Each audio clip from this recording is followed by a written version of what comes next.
Imiter est une chose très importante, mais beaucoup de gens ignorent cela. Nous allons parler de l'imitation dans cette vidéo. J'espère que vous allez bien. Moi aussi, je vais très bien.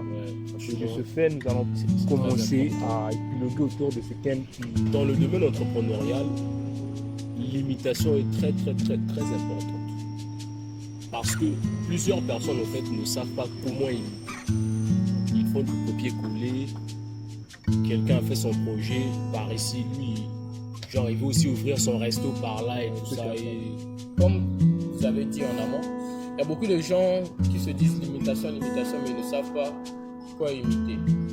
Tu peux imiter, c'est bien, mais ne cherche pas à atteindre à la perfection ce que la personne a eu à déjà faire. Toi, essaie un peu de changer, apporter ta touche personnelle dans cette imitation que tu veux faire. Donc imiter, c'est tout juste ne pas essayer de copier à un trait ce que la personne a eu à faire avant toi, mais fais cela, mais tout en ajoutant ta touche personnelle afin que la personne qui viendra va aussi imiter. Et lorsqu'on dit imiter et dire qu'il ne faut pas copier la personne telle que la personne fait, ouais, ça parle un peu comme ça.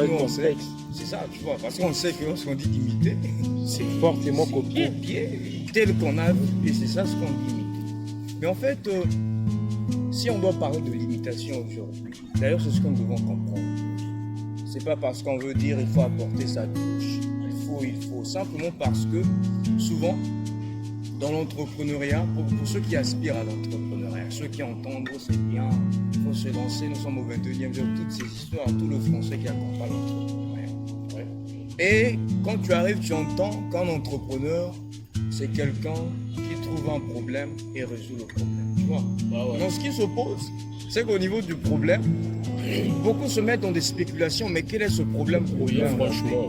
Est-ce que je dois inventer un tubercule qui ne finira jamais? Tu vois, en fait, c'est des trucs comme ça. C'est un peu ça. Okay, alors, du coup, lorsqu'on arrive pour parler de limitation, il faut voir ce qui marche déjà.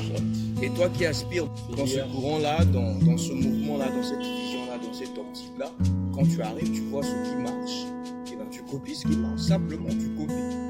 Et après, si tu veux un peu créer l'identité, tu crées ta touche.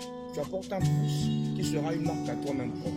Vraiment, moi, je pense que c'est de cette façon-là qu'on doit parler d'imiter. Ça sert surtout dans le domaine. Donc, mais en imitant ce qui est déjà là, est-ce que cela ne suscite pas un certain problème de l'entrepreneuriat? Lorsqu'on arrive à imiter, l'avantage c'est quoi?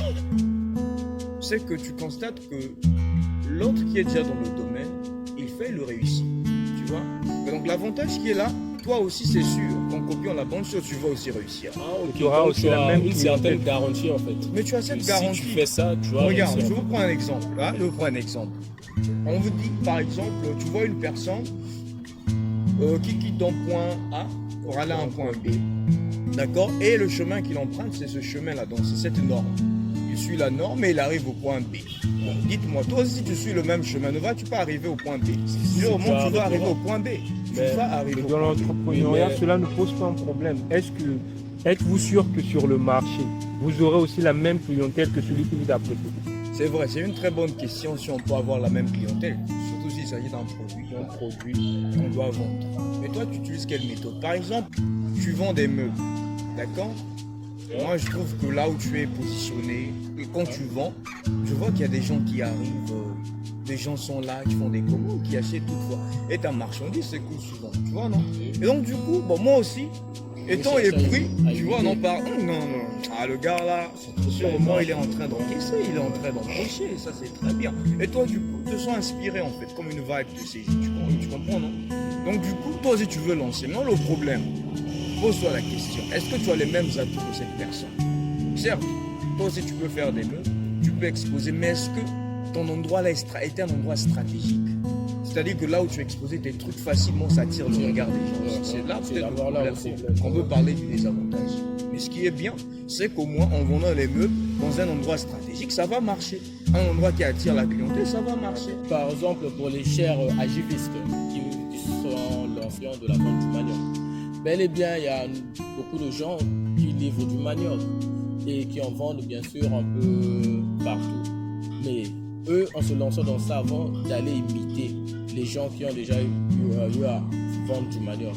Ils se sont d'abord concertés entre eux, ils ont réfléchi. Lorsqu'on va imiter par exemple ces vendeurs, ces livreurs de manioc là, eux lorsqu'ils livrent, qu'est-ce qu'ils font? Lorsqu'ils livrent, est-ce qu'ils ont des clients cibles? Déjà lorsque vous avez des clients cibles, des clients potentiels, dans votre imitation déjà, c'est une touche que vous venez d'ajouter, qui n'était pas par exemple dans l'imitation ancienne des personnes qui étaient avant vous.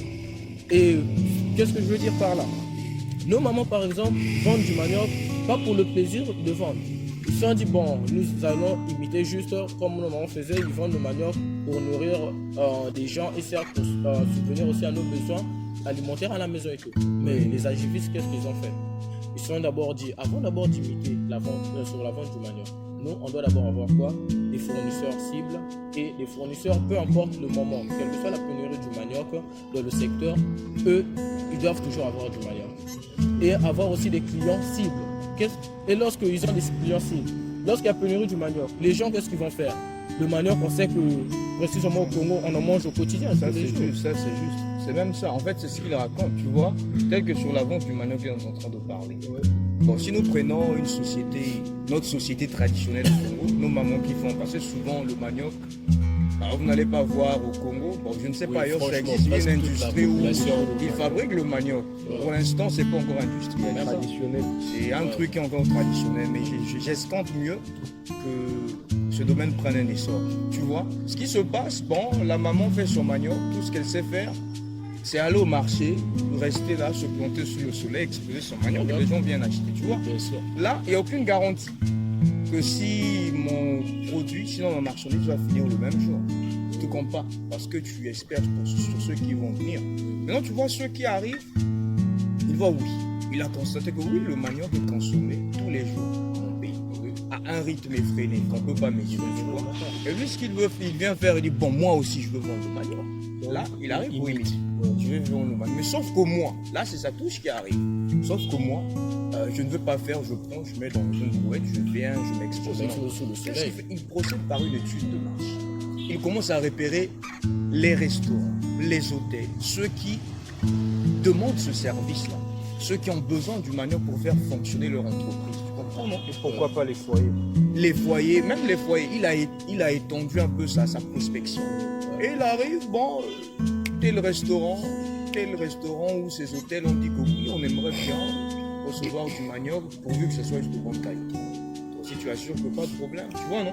Donc à ce niveau-là, toi quand tu fais ton manioc, tu as déjà une garantie que dès qu'il est fait, il ne mettra pas du temps, il l'écoute rapidement parce que je vais aller déposer quelque part. En fait, c'est dans ce sens-là qu'il faut imiter.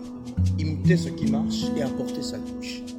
Bon, on ne veut pas trop monopoliser parce qu'on peut dire l'imitation, il y a aussi une imitation inversée. Hein. Il y a une imitation inversée. Je peux vous prendre par exemple l'exemple de notre pionnier, d'un grand qui nous inspire beaucoup, Claudel Nubissi, un Camerounais, qui disait par exemple si vous souhaitez éviter la misère, vous observez le comportement de pauvre, vous faites exactement le contraire. En fait, il y a aussi une imitation inversée. Tu peux imiter quelqu'un en faisant le contraire de ce qu'il fait. C'est-à-dire tu remarques, bon, lui, quand il fait ça, il faisait jamais n'aboutit à bonne chose. Je vais d'abord inverser le processus pour voir si moi j'arrive à quelque chose de bon. Et l'imitation, bon, il y a tellement trop de trucs à dire à propos de l'imitation. Il est mieux que tu as. Donc, je pourrais en fait dire que l'imitation, c'est une sorte de garantie. Ouais, une sorte de garantie parce que tu as déjà en fait vu que si je me lance dans ça, ça va marcher. Mais il ne faut pas oublier que quand tu te lances dans tel commerce, il faut également faire fonctionner un peu tes méninges en fait. Tel que tu viens à se dire, tu viens et tu constates qu'il y a peut-être des mamans qui vont au marché. Toi, tu viens, tu procèdes par livraison. Et comme ça, ton produit, il s'écoule plus vite. Et tu fais des marches, tu peux avoir ton produit au moins 4 fois par semaine, après tu fais ta marche. Donc différent de la maman qui est tout le temps là et tout ça. Exact. D'accord, parce que lorsque on va prendre par exemple l'imitation, si tu imites à la virgule près ce que la personne fait, tu vas voir que là où la personne aura à connaître des échecs, toi aussi tu vas connaître des échecs facilement. Oui, c'est ça aussi. Et c'est une perte de temps. Et c'est une perte de temps. Parce qu'une imitation sans aller de l'avant, ça va te servir à quoi? À rien.